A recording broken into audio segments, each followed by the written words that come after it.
Paris in the summer is just as gay and just as lovely as the spring. But like most big cities, it is hot. And it is crowded. Not so much with Parisians as with tourists. The bulk of them, as always, American. But there are other Americans in Paris, too. And if they are old hands looking for a familiar face, they head down the Boulevard Saint-Germain at the aperitif time for Les Deux Magots, the sidewalk cafe that is the crossroads of the world. Dick! Jeff! I can't believe it.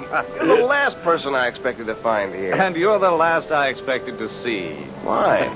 Didn't Val tell you? What? Murder, it's hot. Just let me get something cool. Wait a minute. Didn't Val tell me? Yeah, but I was coming back from the Mideast. Oh, well, she couldn't very well. Neither one of us have been in Paris. I've gone to Antibes for a week to get out of the heat, and Val left nearly a week before me. Left? For where? Oh, some little hotel at Scheveningen. Den Haag? Yeah. Holland? Wait a minute, that doesn't make sense. Oh, what do you mean? Yeah, but I've been writing her every day, and I've gotten replies, and they were all postmarked from Paris, here. Oh. I thought she was at the flat. What'd she go to Holland for? Oh, I don't know. Get away from the heat, I suppose, and Scheveningen's got a gorgeous beach. Yeah, but she doesn't have any friends there. Look, my sister has friends everywhere, and she didn't expect you to bust out for at least a month. Roving TV correspondents are about as reliable as the weather report. I know. Except, I have big news. I'm going home to the States to be second banana on the New York WBS team. Ah. I'm a success at long last, and I came back with wedding bells jangling in my ear. Well, you know she's going to flip when she finds out she wasn't here to greet you. You got a phone number? No. Wait a minute, Larry. If we get back to the apartment, I can give you her address, and you can write her. I'm going to do a hell of a lot more than that, brother-in-law-to-be. I'm going to go join her at Scheveningen, just as fast as I get that address from you. There's something out of whack about this whole thing.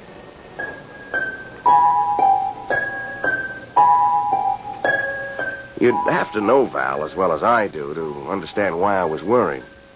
I mean, really worried. First off, she's the most honest, open person I've ever known. Sometimes too much for her own good. And then she's reckless with herself.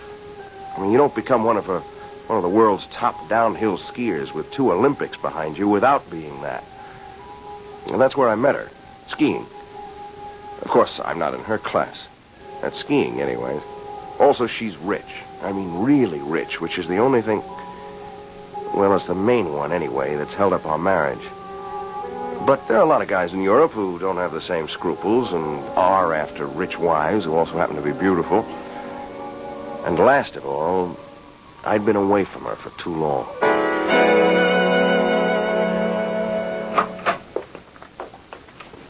Well, at least the concierge cleared up the mystery about the letters. No, he didn't clear it up at all. He only made it worse.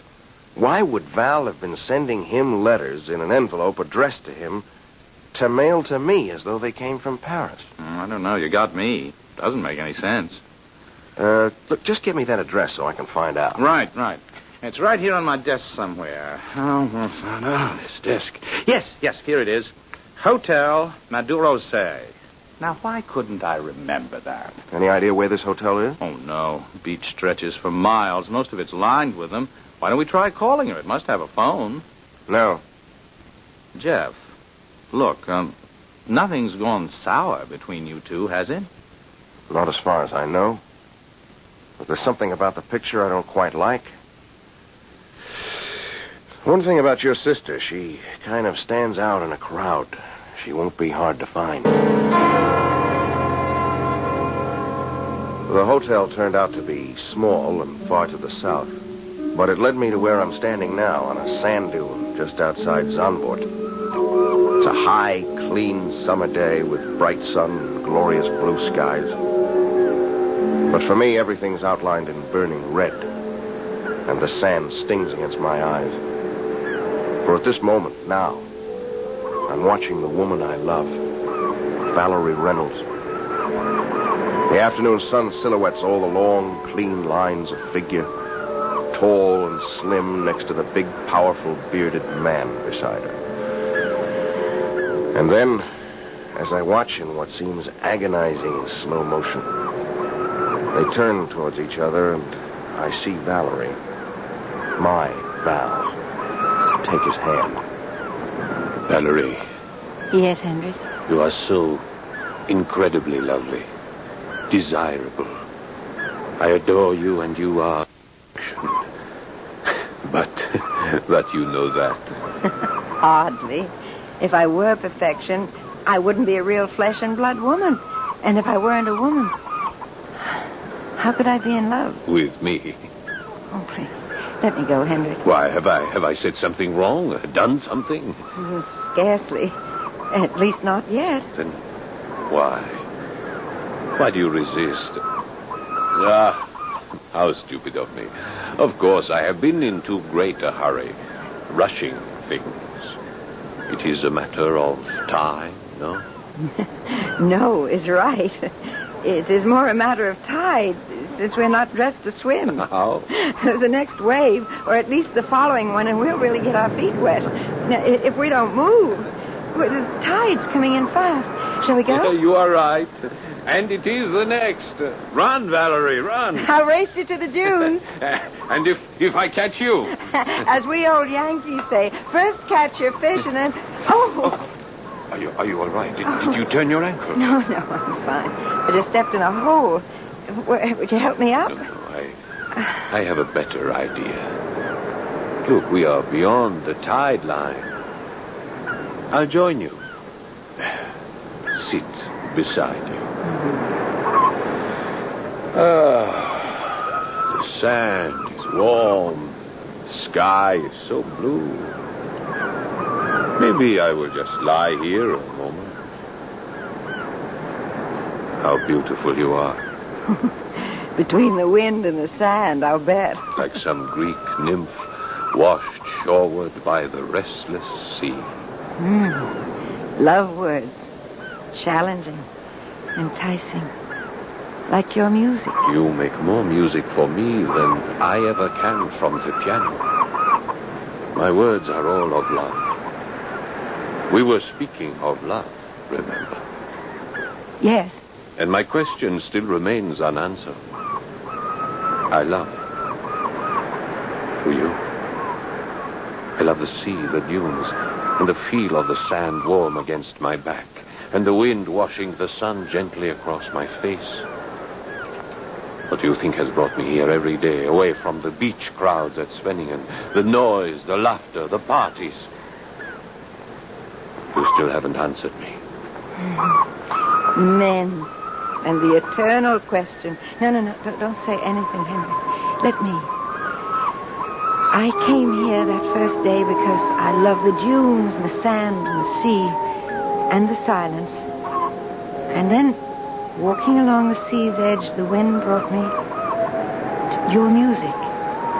A real siren song drifting on an offshore breeze from your old windmill. And I crept into the shadow of the dunes to listen, transfixed, unseen. A little drunk on the music you can coax from that piano. No, not unseen. I saw you come day after day. My feet and my heart kept leading me back. I wanted to call to you, to come to you. But each time when I left the piano, by the time I reached the ground floor and onto the beach, you had vanished. Almost like a dream. Until today. When I left, you were waiting. And we said hello and walked towards the water, and suddenly we were hand in hand. Yes, I am in love. With me? Well, for the moment, in love with love. Isn't that enough? We could start to find out. Kiss me. No. Why not? This is a little public, isn't it? There's no one to see or care but us. I'm afraid you're wrong. Way down there up on the dunes, the two figures. Where? Oh, yes. Yes, you are right. But why should they care anything about us? Oh, I'm sure they don't. But what we have, I care about. It is for us alone. No, don't get up. Don't leave. Today I must. You and I, we will make a private meeting. Just for the two of us. Where we will be alone. walk me to my car? Far away from the dunes, I've watched Val and this man. I don't need to hear any words to know it's a love scene. It's there in every gesture and every move. I'm sick to my stomach with disbelief. I never dreamed that I would really have lost Val to another man. And for the first time in my life now, I have the unbearable feeling of being absolutely alone. The lady is a friend of yours? It's a voice out of nowhere, and I turned. It belongs to a small man in an ill-fitting, old-fashioned English walking suit. A pair of binoculars in his eyes. He lowers them and comes towards me. He's limping slightly on his right leg as he repeats. Mille pardon if I intrude, but the lady is a friend of yours? Yes. Under the circumstances, maybe I should say was. L'amour, monsieur. Man's escape from reality. The great illusion. What? The trap. Love. It is a veritable trap. Monsieur will observe that I am a bachelor. So? The only safe condition. Monsieur, do me a favor. But of course. Would you mind taking yourself and the philosophy course in blow? Blow? Scram. Make yourself scarce. Allez-vous-en. Oh, yes, of course. But first, monsieur, just one more thing. Your young lady, she needs help. No, not from me. Not this time. Not ever again. She made this bed herself, so let her lie in it. Even if she is in grave danger? What danger? This man, take it from me, I know. To my certain knowledge, he is responsible for the deaths of at least 3 young women. In short, monsieur, this is not a man. He is a murderer. He looks up at me, this little man who has materialized beside me from nowhere. His eyes quizzical and as brightly black as a bird's. I have no idea who he is, but something about him, somehow, makes me know that he's telling me the truth. And suddenly, I find myself running across the dunes, running to intercept them and ready to do battle with this stranger who has stolen my love from me.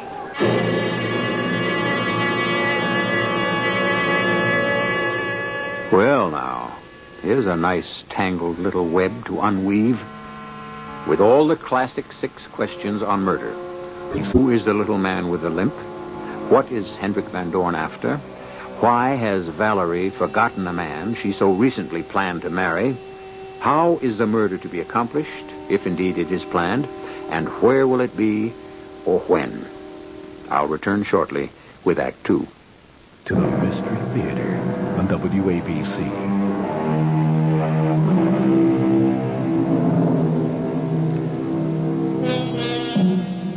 As Valerie and the big bearded man walk slowly on the beach, up on and over the dunes, they are slanting away from the running Jeff, unaware of his approach. Then, as they clamber up to the road on top of the dike, Hendrik is obviously urging her back to his windmill. But Valerie turns resolutely towards her small sports car, parked precariously on the inner edge of the dike. But I want to show you the inside of my my sanctuary. Come to my studio inside the windmill. I will play for you. Oh, I'm dying to see your studio and the inside of the mill. Today I have a luncheon appointment at my hotel, and I must get back. Then allow me to drive you there. Oh, no, I wouldn't think of it. It must be 2 or 3 miles. It is a lovely day, and I enjoy a good walk back for exercise. Am I that important to you? Oh, in fact, I shall insist. Unless you can assure me that I don't have a rival. Oh, I can assure you, Hendrik, you have no rival. There's no one I'm more interested in than you. And, when can we be alone together? Shall we make it Sunday, 2 days from... Val! Val! Here comes a young man in a hurry. He seems to know you. Val, darling, wait. Well, why don't you wait for him? He seems to know you very well. I thought you said... Shh. Well, for heaven's sakes, Jeff Garrett. Where on earth did you pop up from? What are you doing here?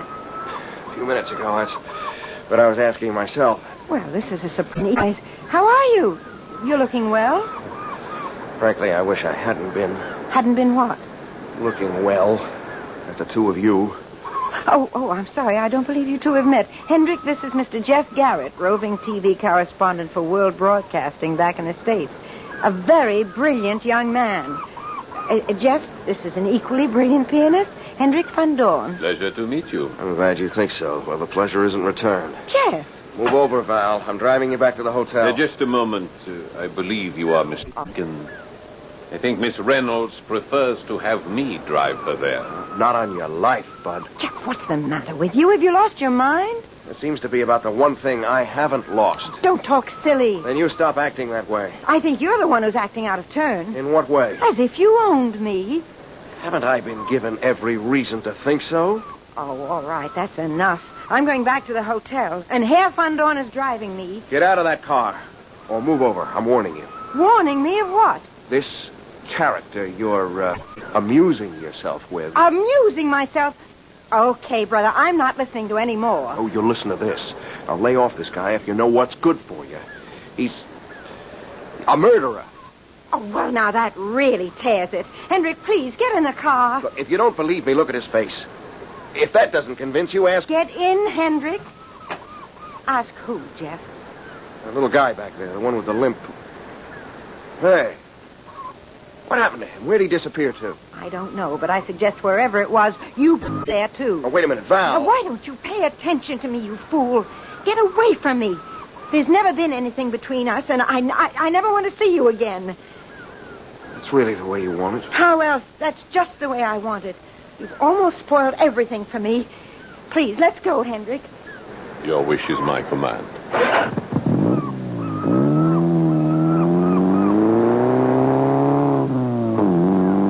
Well, Valerie. Well, Hendrik? I thought you said there was no one else. There isn't. And this Jeff.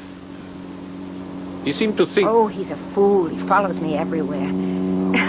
He has this big thing for me. I can't get rid of him. He's just a drag. I mean, he's a nuisance. He doesn't mean anything to me. But from the things he said, the way he spoke... I told you, he's a fool. Bon. So, I am still to expect you on Sunday? Of course. What could have changed that? Many things. But I've told you that he doesn't mean anything. Yes, the American. Well, I've forgotten about him, but not something he said. What, Hendrik? Valerie, that is not my real name. You see, what your countrymen said of me is in a way true. 3 months ago, I was tried for the murder of my wife in Paris. I am French. My real name is Jean Rochelle. I know. And you were acquitted. You... But of course, it was quite a lurid trial. What you would say in America, a 3-ring circus. I suppose you must have read of it. I did. And still you are not afraid of me? I came to Paris for the end of the trial. I saw you in the court, and you literally swept me off my feet. I knew you were innocent. You knew? That was what the court found you. She shot herself accidentally, didn't she? Yes, poor Eve.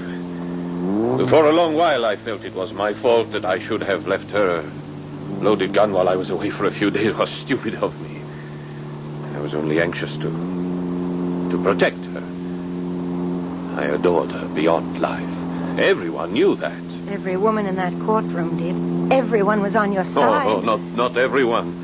One is tried, placed in the dock, and the stigma still clings. That's why I fled here to Holland. A lonely windmill retreat where we had been so happy together. I thought this beard would help too. But even here I am found out, and the gossip will begin again. I won't start it. Thank you. I'm surprised you recognized me. You could never hide from me, Hendrik. You see, I use your new name for a new life. When I found you on the beach and recognized you, I felt perhaps we could start one together and make this one a good one. Valerie. I said I loved my wife, but I feel now I never knew what love meant till I met you. We'll find out.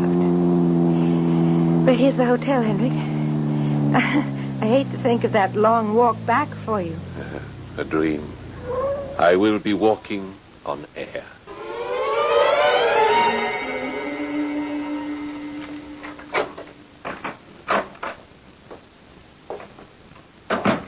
Bonjour, Mademoiselle Reynolds. Excuse, you will pardon my presence in your room uninvited, I hope. How did you get in here? In my profession, one has ways. Unofficial sometimes, but as you see, effective, huh? Who are you? Permit me to introduce myself. Inspector Michel Beauvais, Paris Police. My credentials, here. Oh, the Sûreté. Uh-huh. Of course, the little man with the limp. Pardon? You were the one who told Jeff that Hendrik was a... Oh, that Hendrik Van Dorn, as he calls himself, was a murderer. Correct? But why did you disappear? Well, one must observe, mademoiselle, that I am known to this man. He must not see me, but it is of the utmost importance that I see you. Therefore, my unwarranted presence in your room. You see, we must talk together, you and I. What is it we have to talk about? Oh, about your safety and a very dangerous man. Hendrik? Hendrik. Why so dangerous? Didn't you police acquit him? The courts, mademoiselle, not the police. And only this murder. There have been others? Alors, I have only admiration for you, but let me tell you of this man. He has a magnificent talent for the piano, vraiment. And he is an heroic figure, sans doute. For years, he has used these gifts to trap, shall we say, at the least, trusting women. First, money and jewels, and when that is not enough, marriage, settlements that make him the one to inherit. And then, unfortunate accidents. 3 times that we know of, he has been married. 3 times a grieving widower. And each time, he is left richer than before. But that's incredible. Why haven't the police managed to... But the police, mademoiselle, unlike Hendrik or Jean Rochelle, or however you call him, are only human. He is very careful. This last time, we actually thought we had him trapped, but enfin, alas, he slipped our noose again. What matters is that I am here to warn you. He is a vicious murderer. You don't have to warn me. I know. You know? Now it is my turn to talk, Inspector. You see, this last wife of his, Eve Stallings, was one of my best and closest friends. We grew up together. We went to the same schools. We skied together. We were as close as sisters. Now, I was back in America because my father was very ill, but I knew that Eve had flipped over this Jean Rochelle. And it wasn't until I was coming out of the sadness after my father's death that I heard about her death and the trial. I left for Paris immediately. But why? Because I wanted to be a witness. I knew Eve could never have killed herself. Oh, so you believe, as I do, that this was no accident. Knowing that, how can you risk your life with this man you believe murdered your friend? He likes attractive, young, and rich women. I am young, I'm attractive enough, and unreasonably rich. And you had some idea of taking the law into your own hands? I can't tell you exactly what I had in mind. But I knew from a letter I'd gotten from Eve that they had this little hideout in an old mill at Sunfort. And the authorities seem to be letting this louse get away with it. So while I was waiting for the man that I love to return from the Middle East, I thought I'd try to measure up for Eve's sake. Mm-hmm. What was your plan? To rope him in if I could first, and then... And then what? When the whole Paris Sûreté, the police, had failed, how did you hope to succeed? Well, I might be able to make him confess the truth. Could we not work together, you and I? That brings me to a question of my own. What are you doing here? Like you, I am unsatisfied by the turn that justice has taken. Besides, it is my vacation. I am a bachelor. I have no ties. But no jurisdiction here in Holland. No, none. My hopes are as flimsy as yours. Until now we have met. Now I think together we could trap him if you would risk it. I do not think you have to fear him so much if you are not married to him. Married to him? I don't think that's Hendrik's general notion. Oh, but of course it is. Do not delude yourself for a moment. He has not recognized you. You satisfy the two cravings of his soul. Soul, if he can be said to have one. What? You are very beautiful and very rich. Parbleu, you are the perfect piece of cheese to catch a... Mademoiselle will, comme on dit, forgive the figure of speech, huh? If I looked strange, it wasn't because of that. It was Jeff. The headstrong young man I met earlier. Huh? I've hurt him so terribly. How can I find him to explain? Don't worry. You must allow me to do that. No. I want to do it myself. Now, trust my instinct in this, please. For once, it would be better for a policeman to do it than a woman, even one so desirable as you. Now, let us make our plans together, how we must trap this rat.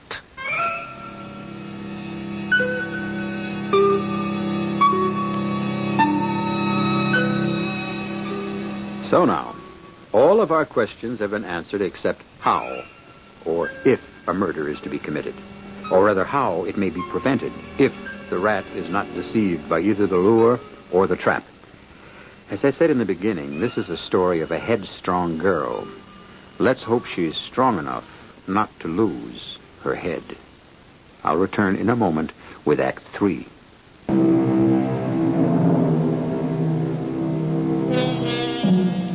It's Sunday at the old windmill on the beach.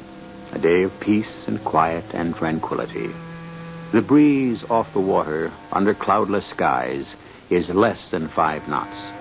Outside, the vanes stand fixed, unmoving. Inside, although the owner is not presently there is considerable activity in the top or attic floor. Okay, Inspector. Look, here are your microphone wires. Lead them over here to the receiver. I don't know why I ever agreed to this with you and Val. No wonder she was afraid to let me know what she was up to. It's crazy. Why, Monsieur Chef? It is perfect. Here we are on the 3rd floor of the windmill. Exactly below us is Hendrik's living quarters, which, as soon as I attach, these last wires are totally bugged. And if there is any danger, we are 1 flight of stairs away. Oh, it's my girl who might be in danger. It's not yours. Oh, but she is armed, and so are we.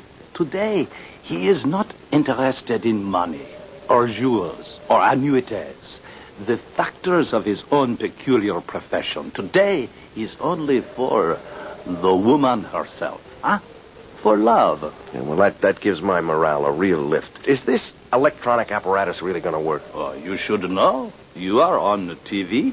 I'm on camera, not off. I'm no engineer. Be of good heart. Why don't you descend for a moment and make a test so I can be sure? Yeah, you're too right. This has got to be it. All right, now say something, not too loud. I'm standing in the middle of the room, near the piano. Walk around the walls.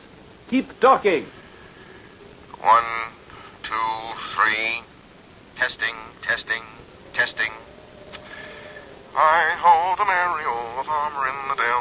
Can you read me?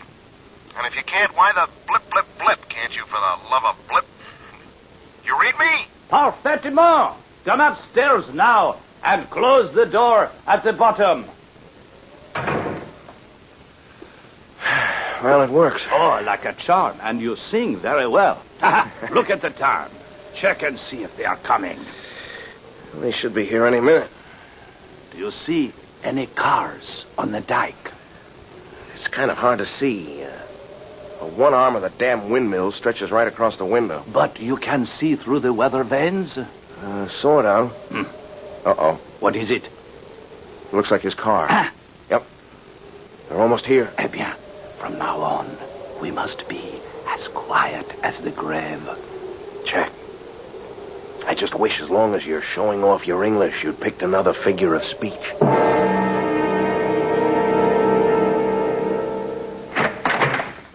Enter my castle, Valerie. Ooh, it is like a castle. Medieval. The Dark Tower. Well, what's this, the dungeon? Nothing so terrible. This is where they put the flour in the bags. And that great wooden chute that comes down from the ceiling? The millstones ground the grain and fed it down that chute as flour to be bagged. Oh, it's a strange, musty smell. Oh, upstairs we will be away from it. Come. There are hundreds of old flour bags dried out and rotting away. I keep meaning to have them moved. They are a real fire hazard. Oh, these stairs. They're never ending. I must apologize for my strange quarters. I think it's exciting. And it's romantic. Excuse me. This is my studio and my living quarters. You will find it more comfortable, I think. Oh, it's so wonderful. And how unique.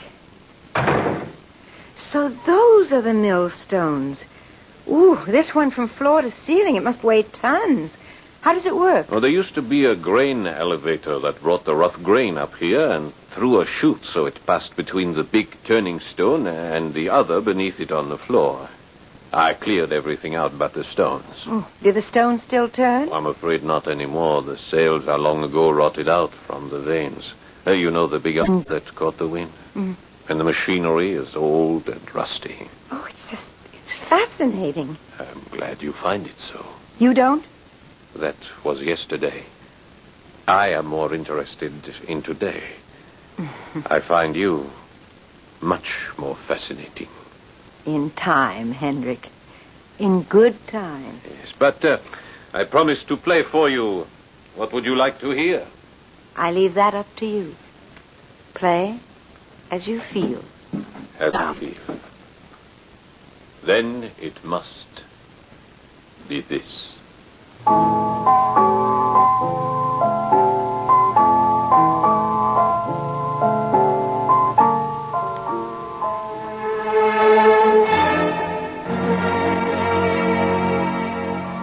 What's going on down there, Inspector? For the love of... There is nothing to worry about as long as he is playing the piano. I can't stand it. I mean, we've got to do something. We are, monsieur. We are waiting. Well, how long? Who knows? The trap is bedded. We are waiting for the rat to make himself ready to bite.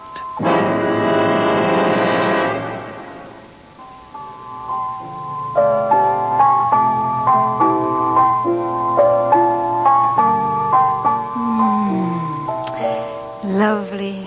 Yes, lovely, enchanting, unbelievable.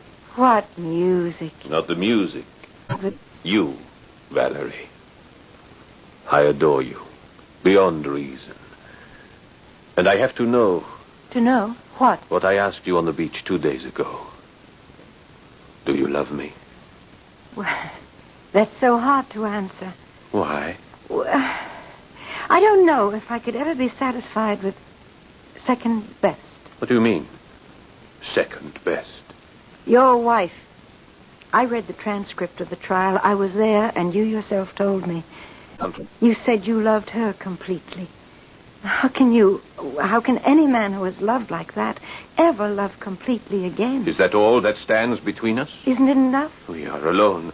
Supposing I were to tell you the truth. That I hated her. That I couldn't stand her. But you said that While I was on trial, I could scarcely admit it. But it's true. I loathed her. I was trapped. She was like a stone around my neck. You almost sound as if... As if I had actually murdered her. I didn't say that. But that's what you meant. If I had a wife. And she stood between you and me. And there was no other way out but murder. I would do it for you. You would kill her? Shoot her? Anything. Anything to possess you. No, Hendrik, please. You're too demanding. Please wait. Wait, what for? You and I, we have something beyond this world. An excitement beyond bearing. Well, when I see you like this, I almost believe you would dare anything. Anything. You did kill her. You killed your wife, Eve, didn't you? All right. If that is what you have to know, yes. Yes, I killed her. That is what you needed to know, wasn't it? It's what I had to know. Had to... No, don't touch that handbag. You're hurting me. Give me that bag. A gun. Jeff! Inspector, he has my gun! A trap. Oh, You please. tried to catch me. The door and this bar that holds it are of solid oak, Valerie. Your inspector and your boyfriend can hammer at it for 1,000 years without so much as shaking it. It's no use, Hendrik. They have your confession recorded. Small good it will do them. What are you doing? Breaking my kerosene lamps. Fuel to light a funeral pyre. No, you must be mad. You can't mean to burn us all. Not all, my darling. Just you and your friends. Oh, no. I shall be leaving. No. Please don't move, or I'll shoot you. I need this lamp from the piano to light my way out and to set fire to those old dry sacks down there. The mill is all wood, dried out by years of sun and wind. It'll go up like a torch. No, you're only making things worse for yourself. If I were caught, how many times could they guillotine me? Besides, everyone will think I have been roasted to death here with you. Now, before I go, I have a score to settle with you. Must you kill everything you love? What have I left to love? Me? Hendrik, we could still go away together. I'm rich. We could be married. I'd never You tell. betrayed me once. You'll betray me again. Oh. Keep away from me or I'll shoot. What are you looking at? The millstone. What? It's turning. The brake. It's not holding. Let go of my arm. Drop that gun. My foot. It's caught.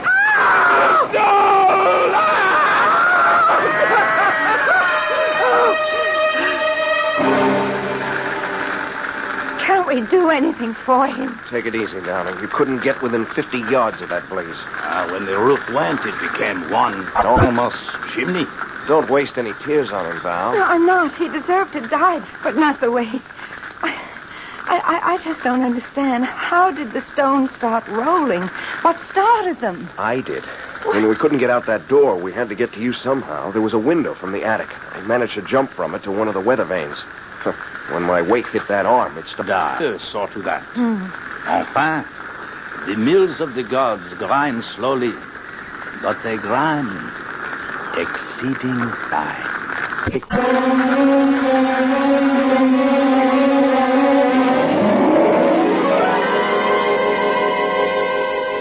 The inspector's words were prophetic, for the fire was never brought under control, and the old windmill burned to the ground, a mass of charred cinders and ashes.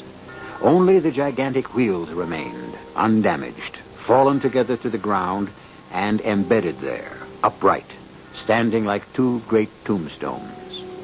But of the corpse they marked,